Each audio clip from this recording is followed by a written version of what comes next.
Hello, my name is Fiorenza Donato. I am from Torino University, and I'm presenting this talk about the interpretation of the latest AMS 02 cosmic ray electron spectrum. This work has been done in collaboration with Mattia Di Mauro and Silvia Manconi.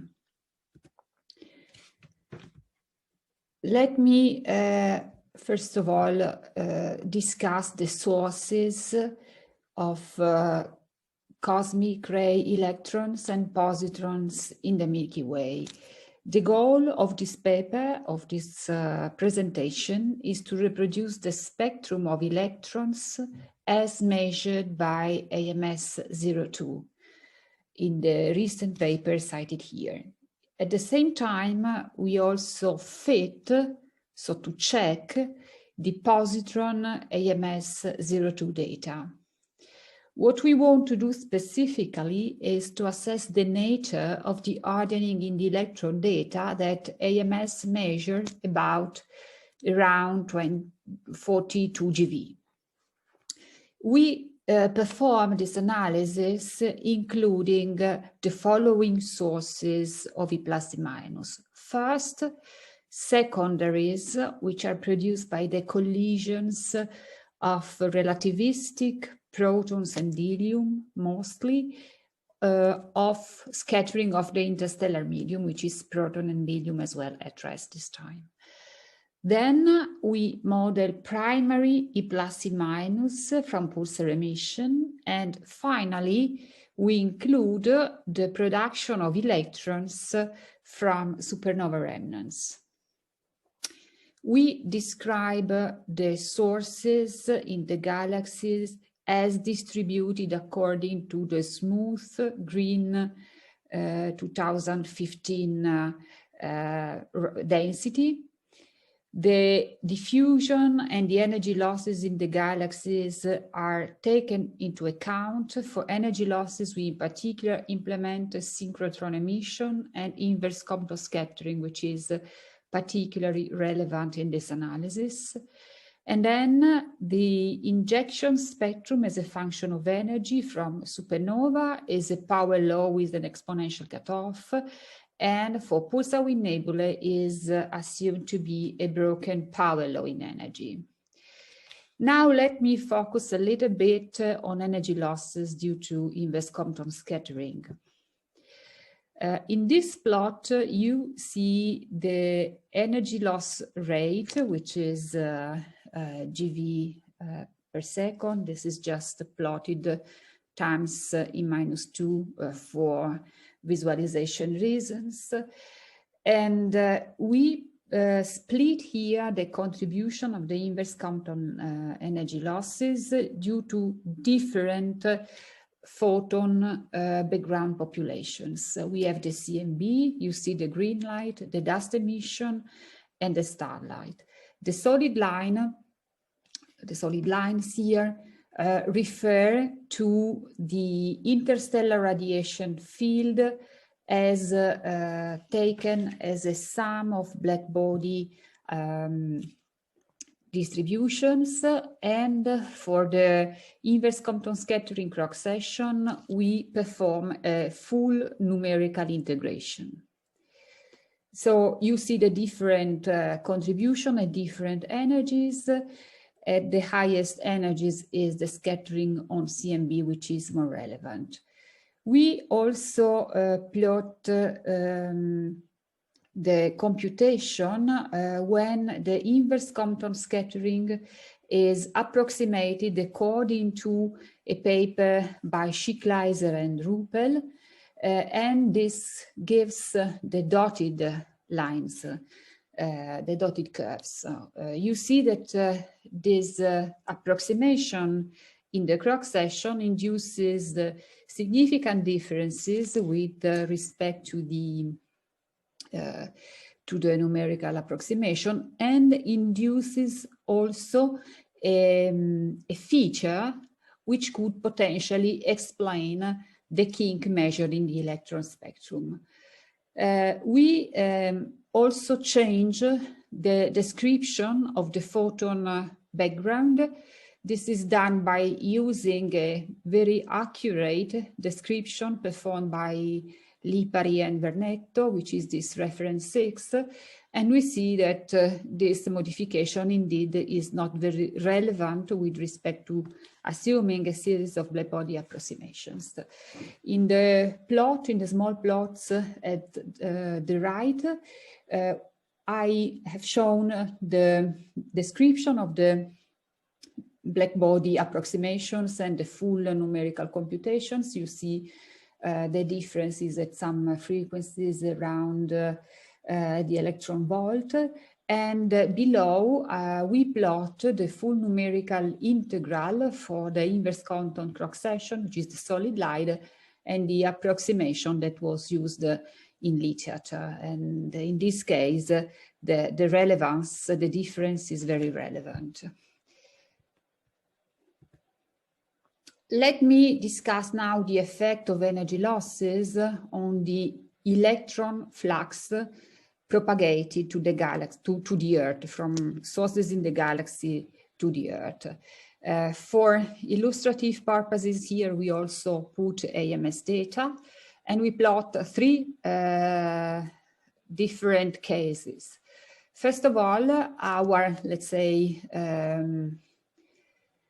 full numerical computation, which is the red dashed line, in which we use the Vernetto and Lipari interstellar radiation field, and full numerical inverse Compton computation. Then with the blue line, we use the same interstellar radiation field, but don't implement the Klein-Shina computation for the Compton scattering, but limit ourselves to the Thomson approximation, and you can see the blue line.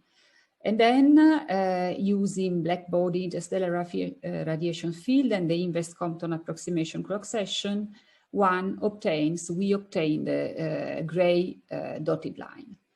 So this is the result of different treatments for inverse Compton scattering losses. We have already shown that the interstellar radiation field is not that relevant in shaping the flux. The Thomson approximation indeed looks too soft at high energies, so it is really necessary to include the full QAD computation. We see now in a while if there are other options in addition to possible cross-section for inverse Compton scattering to describe the electron spectrum as measured by AMS. And we do this in a multi-component approach in which we compute positrons, electrons with all the components that I have listed previously, and fit at the same time the positrons and the electron data. And here you see the result in the plot at your left. We have shown both E+, which is the lowest curve, and the E-, which is the upper curve, with secondaries, with pulsar with nebular E+, E-, which are supposed to come in the same amount, and electrons from supernova remnant. You can see that this is the best fit that we obtain. We can perfectly explain positrons and electrons. So the reason to fit also positron is mostly due to limit the contribution of pulsars, so not to let pulsars fit artificially also the electron spectrum. We also reproduce very well the kink, the change in the energy slope that AMS has measured. You see this result better shown at your right. And this changement of slope is due in our analysis to the pulsar contributions. The energy losses are irrelevant in shaping the electron flux at about 40-50 GeV.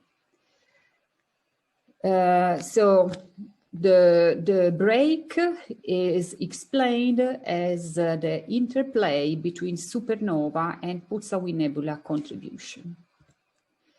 We have also tried different hypotheses to verify if our results is not biased by any other changement in model hypothesis. So in the top left of this multi-panels plot, we have reproduced again our standard case.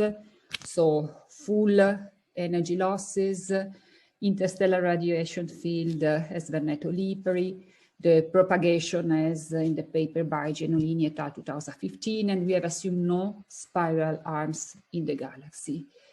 And then we have changed one at the time this hypothesis. So top left, we have included spiral arms, and we see that the results is a little bit changed at the highest energy. There is a little bit depletion of electrons.